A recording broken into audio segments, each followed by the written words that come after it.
کہہ دیا جاتا تھا. تو یہ عورت سخت پریشان ہوئی. ان کے بچے چھوٹے تھے اور زندگی گزری تھی شوہر کے ساتھ اور وہ الگ نہیں ہونا چاہتی تھی. تو انہوں نے اپنے مسئلے کو اپنی ہمسائی کے سامنے پیش کیا. تو انہوں نے مشورہ دیا کہ تم حضور صلی اللہ علیہ وسلم کے پاس چلی جاؤ اور انہیں جا کر اپنا مسئلہ بتاؤ اور ان سے حل مانگو. ان خاتون کا نام خولہ بنت ثعلبہ تھا. تو خولہ رضی اللہ تعالی عنہا نے رسول اللہ صلی اللہ علیہ وسلم کے پاس آ کر اپنا مسئلہ سنایا اور بہت عمدہ طریقے سے اپنا مسئلہ پیش کیا کہ میرے بچے چھوٹے ہیں, اگر میں ان کو اپنے شوہر کے حوالے کروں گی تو وہ ضائع ہو جائیں گے, کیونکہ شوہر اب بڑھاپے کی عمر کو پہنچ چکے ہیں اور بچوں کی ٹیک کیئر نہیں کر سکتے. اور دوسرا یہ کہ ان کا ٹیمپرامنٹ بھی ایسا ہو چکا ہے کہ وہ بات برداشت نہیں کرتے, اسی وجہ سے تو یہ حادثہ پیش آیا تھا. تو میرے لیے کوئی حل نکالیے. رسول اللہ صلی اللہ علیہ وسلم نے فرمایا کہ میرا خیال یہ ہے کہ تم اس پر حرام ہو چکی ہو, کیونکہ دور جاہلیت میں طلاق کا طریقہ یہ تھا, تو آپ نے اسی طریقے کے مطابق فرمایا کہ تمہیں طلاق ہو چکی.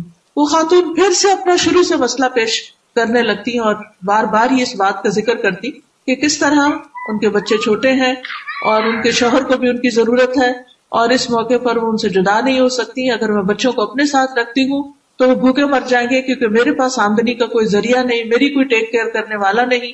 تو خدا کے لیے اس گھر کو بچائیے. آپ صلی اللہ علیہ وسلم دوبارہ سے اس کو یہ بات کہتے کہ میں تمہارے لیے کوئی حل نہیں پاتا, تم اپنے شوہر پر حرام ہو چکی ہو. تو اس پر وہ عورت پیچھے ہٹنے والی نہیں تھی, وہ دوبارہ اپنا مسئلہ سناتی اور بار بار تکرار کرتی. اسی لیے اس سورت کا نام المجادلہ پڑ گیا کہ جھگڑا کرنے والی عورت. اور اس کو مجادلہ بھی کہا جاتا ہے کہ وہ سورت جس میں ایک بحث اور تکرار کا ذکر ہے, ایک اصرار کا ذکر ہے. اور وہ خاتون بار بار رسول اللہ صلی اللہ علیہ وسلم سے اپنا گھر بچانے کے لیے مشورہ کر رہی تھی اور التجا کر رہی تھی کہ میرے مسئلے کا کوئی حل نکالیے. تو اس وقت جب انہوں نے دیکھا کہ کوئی مسئلہ حل نہیں ہو رہا تو وہ اللہ سبحانہ تعالیٰ کی طرف متوجہ ہوئی کہ اللہ میں تجھ سے اپنی حالت کی شکایت کرتی ہوں اور میں اپنی محتاجی کا ذکر کرتی ہوں اور میں اپنی پریشانی کا ذکر کرتی ہوں, میں اپنے شوہر سے جدا نہیں ہونا چاہتی, میرے لیے کوئی حل نکالے. تو اللہ سبحانہ تعالیٰ نے اسی لمحے وحی نازل کی. حضرت عائشہ کہتی ہے کہ میں اسی گھر میں بیٹھی ہوئی تھی دوسری طرف, اور وہ خاتون نبی صلی اللہ علیہ وسلم سے بار بار تکرار کچھ کر رہی تھی, مجھے اس کی آواز سنائی نہیں دی, لیکن 7 آسمانوں کے اوپر اپنے عرش پر اللہ سبحانہ تعالیٰ نے اس عورت کی پکار سن لی. تو اللہ تعالیٰ نے فرمایا قد سمع اللہ قول التی تجادلک فی زوجہا وتشتکی الی اللہ واللہ یسمع تحاورکما. یقیناً اللہ نے اس عورت کی بات سن لی, اور یہ سننا صرف سننے کے معنی میں نہیں تھا بلکہ سن کر جواب دینے کے معنی میں. یعنی عربی زبان میں سمع کا لفظ جو ہوتا ہے وہ صرف سننے کے لیے استعمال نہیں ہوتا, سننے کے لیے بھی ہوتا ہے لیکن سننے کے بعد اس بات کا رسپانس دینے کے لیے بھی ہوتا ہے کہ اللہ نے نہ صرف یہ کہ تمہاری بات سن لی بلکہ اللہ نے اس مسئلے کا حل بھی پیش کیا. قول التی تجادلک فی زوجہا وتشتکی الی اللہ. اب آپ دیکھیے کہ ایک مسئلہ پیش آیا ہے تو وہ انسانی مدد بھی, اور پھر اس کے بعد اگلا سٹیپ رسول اللہ صلی اللہ علیہ وسلم سے بھی اپنے مسئلے کو بیان کرتی ہیں, اور پھر اس سے اگلا سٹیپ اللہ سبحانہ تعالیٰ سے بھی اصرار اور تکرار کرتی.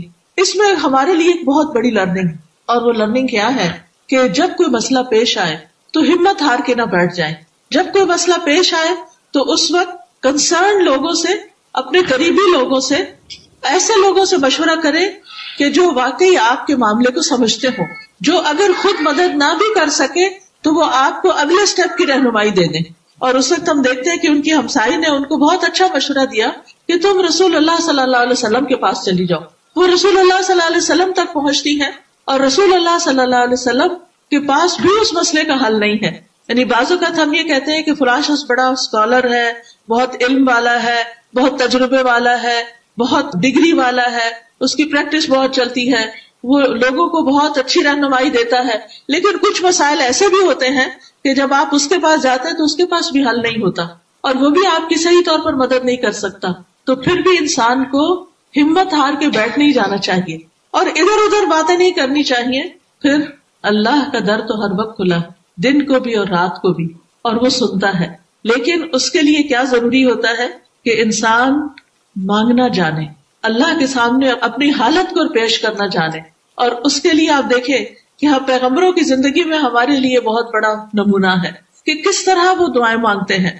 مثال کے طور پر آپ دیکھیے کہ آدم علیہ السلام نے کیسے دعا مانگی جب رب ان سے ناراض ہو گیا؟ ربنا ظلمنا انفسنا وان لم تغفر لنا وترحمنا لنکونن من الخاسرین. اپنے لیے بھی مانگی اور اپنی بیوی کے لیے بھی مانگی کہ اے ہمارے رب، ہم نے اپنی جان پہ ظلم کر لیا، ہماری غلطی ہے، ہم سے کوتاہی ہوئی ہے، ہم نے بھول کے اس درخت کا پھل کھا لیا ہے. وان لم تغفر لنا وترحمنا، اگر تو نے ہمیں معاف نہیں کیا اور ہم پر رحم نہیں کیا تو ہم ضرور نقصان اٹھانے والوں میں ہو جائیں گے. اور آپ دیکھیے کہ کس طرح اللہ سبحانہ وتعالیٰ نے ان کی دعا سن لی، اللہ سبحانہ وتعالیٰ نے ان کو معاف فرما دیا، اور کس طرح اللہ تعالیٰ نے پھر ان کو زمین پر اتارا. اور باقی کہانی تو آپ جانتے ہی ہیں کہ انسان کا آغاز کیسے ہوا، لیکن کس طرح انہوں نے اپنے رب کو منایا. ربنا ظلمنا انفسنا. تو جب انسان کے اوپر کوئی تکلیف آئے، جب اس کے اوپر کوئی مسئلہ آئے، تو انسان ضرور غور کرے کہ اس نے کہیں کوئی کوتاہی تو نہیں کی، اپنے رب کے حق میں تو نہیں کوئی کوتاہی کی. بعض اوقات ہماری نمازوں میں کوتاہی ہوتی ہے، بعض اوقات ہمارے اذکار میں کوتاہی ہوتی ہے، صبح شام کی جو دعائیں ہوتی ہیں ان میں کوئی ہم کمی بیشی کرتے ہیں، نمازوں کے بعد کے اذکار، رات کو سوتے وقت کے اذکار، اور اللہ سبحانہ تعالیٰ سے ایک تعلق جو ہونا چاہیے وہ ہم بھول جاتے ہیں. تو اللہ سبحانہ تعالیٰ کسی مشکل میں ڈالتے ہیں تاکہ بندہ اس کی طرف پلٹے، تاکہ بندہ دنیا میں ہی اپنے حالات کو درست کر لے اور جب اللہ کے پاس پہنچے تو ایک اچھی حالت میں پہنچے. کیونکہ ایک مومن بندہ یہ جانتا ہے کہ اس کے لیے یہ دنیا ہمیشہ کے لیے نہیں ہے، وہ ہمیشہ یہاں رہنے کے لیے نہیں آیا، اسے واپس اپنے رب کی طرف لوٹنا ہی لوٹنا ہے. لہٰذا وہ جب اپنے رب کو پکارتا ہے تو رب اس کی دعا سنتا ہے، اور یہی طریقہ ہوتا ہے واپس رب کی طرف جانے کا. اور ہم دیکھتے ہیں کہ زندگی میں جب مسائل آتے ہیں تو ہم اس میں مایوس ہونے لگتے ہیں اور سوچتے ہیں کہ شاید اللہ تعالیٰ بھی ہمیں معاف نہیں کرے گا، اب دنیا اندھیر ہو گئی ہے اور اب اس رات کس کبھی صبح نہیں ہوگی، اور شیطان ہمیں مایوس کرواتا ہے، مایوسی کی طرف لے جاتا ہے. تو مایوسی کی طرف نہیں لوٹنا، پکارنا ہے اپنے رب کو اور شدت سے پکارنا ہے، اور اس طریقے سے پکارنا ہے جس طرح پیغمبروں نے پکارا اور ان کی دعائیں قبول ہوئی. حضرت یونس علیہ السلام کس طرح مچھلی کے پیٹ میں چلے گئے تھے اور مچھلی سمندر کی تہہ میں اتر گئی تھی، کس طرح اندھیروں پر اندھیرے، لیکن انہوں نے کس طرح پکارا، لا الہ الا انت سبحانک انی کنت من الظالمین. نہیں کوئی الہ مگر تو پاک ہے، بے شک میں ہی ظالموں میں سے ہوں، میری غلطی ہے.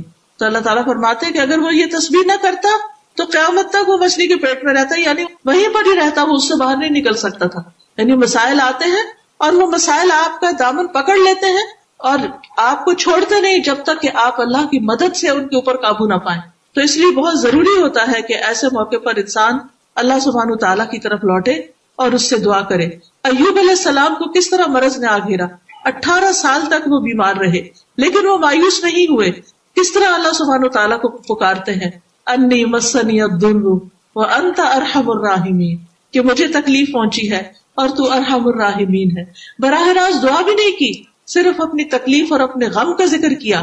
پھر اسی طرح حضرت زکریا علیہ السلام کی اولاد نہیں، وہ کس طرح دعا کرتے ہیں، رب ہب لی من لدنک ذریۃ طیبہ انک انت السمیع الدعاء. اور پھر ابراہیم علیہ السلام کس طرح دعائیں کرتے ہیں. تو ہم سارے پیغمبروں کی دعائیں دیکھیں، سورۃ الانبیاء میں یہ ساری چیزیں ایک جگہ اکٹھی ہوتی. سورۃ الانبیاء کا وہ رکوع پڑھنے کے لائق ہے، اس کا ترجمہ بار بار پڑھیے کہ کس طرح مختلف پیغمبروں نے اپنے رب کو پکارا اور رب نے ان کی پکار سنی، ان کی دعا سنی. تو اس لیے ہمیں بھی کبھی بھی مایوس نہیں ہونا چاہیے. یہاں بھی اللہ سبحانہ تعالیٰ فرماتے ہیں یقیناً اللہ نے اس عورت کی بات سن لی جو تجھ سے اپنے خامند کے بارے میں جھگڑ رہی تھی اور اللہ کی طرف شکایت کر رہی تھی، اور اللہ تم دونوں کی گفتگو سن رہا تھا، بے شک وہ سب کچھ سننے والا سب کچھ دیکھنے والا ہے. اور پھر اللہ سبحانہ تعالیٰ نے اس مسئلے کا حل بھی پیش کیا. وہ لوگ جو تم میں سے اپنی بیویوں سے زہار کرتے ہیں وہ ان کی مائیں نہیں، ان کی مائیں ان کے سوا کوئی نہیں جنہوں نے انہیں جنم دیا، اور بلا شبہ وہ یقیناً ایک بری بات اور جھوٹ کہتے ہیں. یعنی یہاں پر جو مرد ایسی بات زبان سے نکالے، اللہ سبحانہ تعالیٰ نے اس کی بات کو بری بات قرار دیا اور اس کو جھوٹ قرار دیا. اور بلا شبہ اللہ یقیناً بے حد معاف کرنے والا نہایت بخشنے والا ہے. یعنی اگر مرد سے بھی غلطی ہو گئی ہے اور غصے میں آ کر بیوی کے ساتھ کوئی ایسا معاملہ کر لیا ہے تو اگر وہ بھی توبہ کرے، معافی مانگے تو اللہ تعالیٰ اس کو بھی معاف کر دے گا. اور وہ لوگ جو اپنی بیویوں سے زہار کرتے ہیں پھر اس سے رجوع کر لیتے ہیں، یعنی بیویوں کو واپس لینا چاہتے ہیں، جو انہوں نے کہا اس سے پلٹ آتے ہیں، تو ایک گردن آزاد کرنا ہے. اب آپ دیکھیے کہ ایک منہ سے نکالی ہوئی بات کی کتنی بڑی پکڑ ہے. کہ تم واپس اپنی بیوی کی طرف نہیں پلٹ سکتے جب تک کہ غلام آزاد نہ کرو. تو نبی صلی اللہ علیہ وسلم نے حضرت خولہ کو یہ بتایا کہ اب ان کو اپنے شوہر کو جا کر کیا بتانا ہے اور کس طرح وہ اس مشکل سے نکل سکتے ہیں. وہ کہنے لگی کہ وہ تو ان کے بس میں ہی نہیں. فرمایا اس سے پہلے کہ وہ ایک دوسرے کو ہاتھ لگائیں، یعنی اب شوہر اس وقت تک بیوی سے جمع نہیں کر سکتا، تعلق قائم نہیں کر سکتا جب تک یہ گردن آزاد نہ کرے. اور پھر ساتھ ہی فرمایا اس سے پہلے کہ ایک دوسرے